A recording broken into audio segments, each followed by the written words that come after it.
Neil, there's no country which is more closely linked to the Brexit negotiations in the EU than the Republic of Ireland as well. How damning will this be potentially for the Republic if indeed there is a hard Brexit and negotiations fail to get any form of trade deal?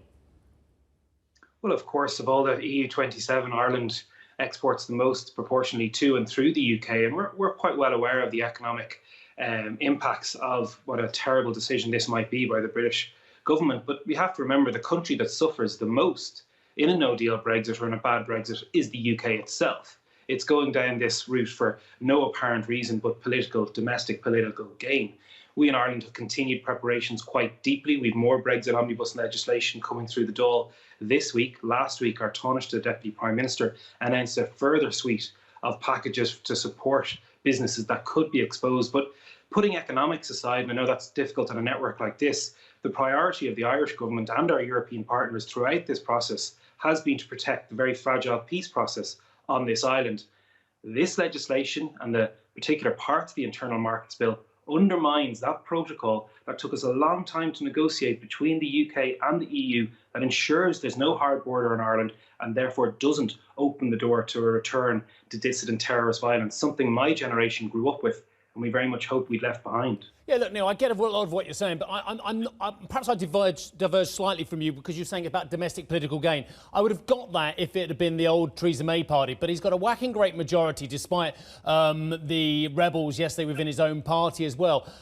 Why would he need to do this for domestic political gain? I know we're getting into conspiracy theory here now. When he has such a strong majority and we're so far away from a UK general election again, I can't help thinking it's more about putting something else extra on the table so that they can negotiate it and take it off at the final moment.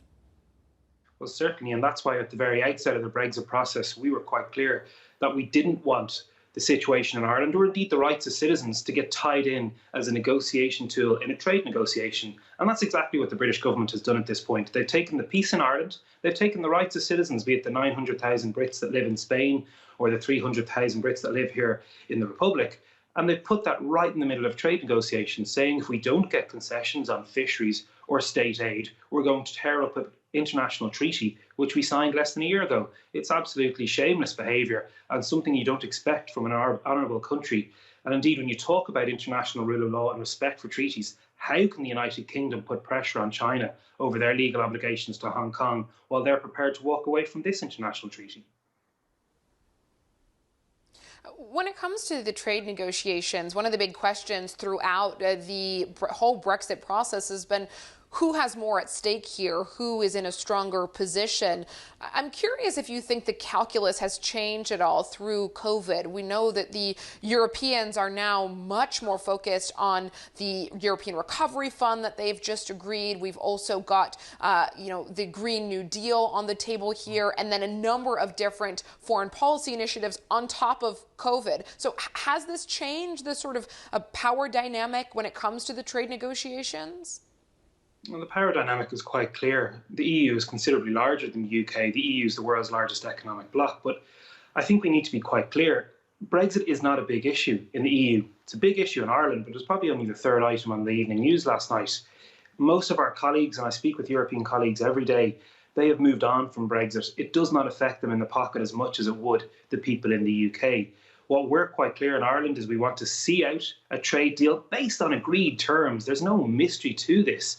And it's really disappointing that the British government are prepared to look at their own people and say, we have the economic onslaught of COVID-19, but we're going to throw a no-deal Brexit and trade with our largest trading partners on the same terms that they trade with Somalia or Mongolia.